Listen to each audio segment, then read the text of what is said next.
get started. Hey, I'm Al McGee with YETicket.com, and I'm here to talk to the two directors for this new documentary called Aftershock, which will be on Hulu, Hulu, on July the 19th.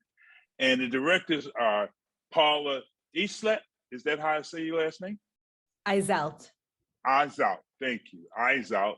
And Tonya Lewis-Lee. Did I say yours correctly also? Absolutely. All right, thank you very much. Okay, this documentary is called Aftershock. For me, it's not an aftershock, it's a current shock to hear this information. Yes, I've been seeing it on the news and other places on the internet, but I come from a family of 6. My mother had 6 kids, her sister had 4, and I knew other families back in my day, the 50s and 60s. We did not see that. I don't know when that started, and they didn't die. But here, Black women are dying after they give birth. You want to explain some of that? Either one of you ladies, Paula or Tonya? Yeah, well, first of all, thank you for having us. As you mentioned, though, the rates have gone up. I have a 27-year-old daughter, and she has a higher chance of dying from childbirth complications than I did when I birthed her. And what we showcase in the film really is that, really since the 1970s, there's been a real uptick in C-sections, and our rates have gone up proportionately to that. And so, we look to the fact that we're doing lots of inductions, women are getting lots of C-sections. C-sections are major surgery. And so therefore, you have more of a chance of having complications from that major surgery. And then also, even once you have a C-section, you're really not seen again until 6 weeks after you give birth. So you've had major surgery and no one's really checking you until 6 weeks later. It kind of leaves you vulnerable to some major complications. Yeah, and Paula, as you was researching this and shooting this documentary, were you surprised of this information yourself? Yeah, I think what initially really surprised me was in 2017, I started reading articles about the US maternal mortality crisis.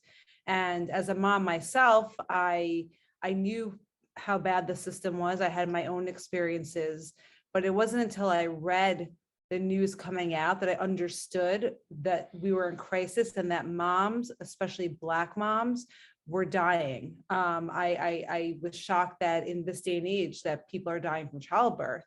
So that was the initial shock of what led me to this project. And then of course, as Tonya and I embarked on this journey and we uncovered more information, the history of midwives and how the eradication and vilification of Black midwives really had a ripple effect on the entire maternal health system and kept midwives from ever integrating. We're the only industrialized country that does not have midwifery care integrated into our system, and our rates are higher than everyone else's. The more midwives you have, the better your rates are. That's evidence-based, that's science-based, and we don't do it because they're seen as a threat. Yeah, before I go on, I'd just like to say my condolences to Shimoni Gibson and Amber Rose Isaac. These 2 young ladies, I thought that was very tragic. But, well, again, I have 2 kids also. I have a 37-year-old young lady and a 33-year-old, and their mothers are alive. They didn't face that, and they did not have C-sections. But I didn't understand the part about midwives, why we don't use midwives these days. I heard about them back in the day, when I was a young man. I'm from Chicago originally, but in the South, they used them a lot. My family from Mississippi and Alabama, and they use them down there. These are just, to me, women in the neighborhood. They didn't really have a formal education, but they were there after the mother delivered the baby at the hospital or she gave birth at home. So, Tonya, why is it so down now that we don't use midwives? Because they seem to be a very important function now in the lives of new mothers. Yes, midwives have been around since the time of ancient. Midwives midwives in our society serve a real purpose to not only catch babies, but to educate women on their bodies and what happens with their bodies before pregnancy, during pregnancy, postpartum. And while we don't just talk about them as having a formal education, they went through serious apprenticeship. What a lot of people don't understand is that for midwives, they were trained in a 4-year apprenticeship, which is where the doctors got their residency requirements for. So midwives have been around a long time. They are really important and integral. And really what happened is, as modern medicine came in, wanting to move all of us into hospitals and into white doctors' hands, they launched a campaign against midwives, right? Midwives always knew, for example, that they needed to wash their hands. You know, that's the old trope, midwives go boil the water, you know, because they were sterilizing. They knew how to sterilize. When doctors began practicing gynecology, they didn't understand that. So they were dealing with people with disease, they were dealing with people who were dying, they wouldn't wash their hands, and then they would go touch pregnant women, and women began dying in higher numbers. And then they discovered that they needed to sterilize and wash their hands, but they flipped the script like what we see in politics today and said, oh, midwives were dirty, midwives aren't cleaning their hands. So there's been a real campaign against midwives that has lasted through today. And it's our hope with the film and in conversation that we can sort of change the narrative about what midwives do, who they are, and how important they are in our communities. And Paula, how can you get people to be interested in this documentary? Sure, you're doing press and things like that, and you are on Hulu, but how do you get people to say, I really have to see this? Well, our creative approach from the very beginning was always centering the people in our film.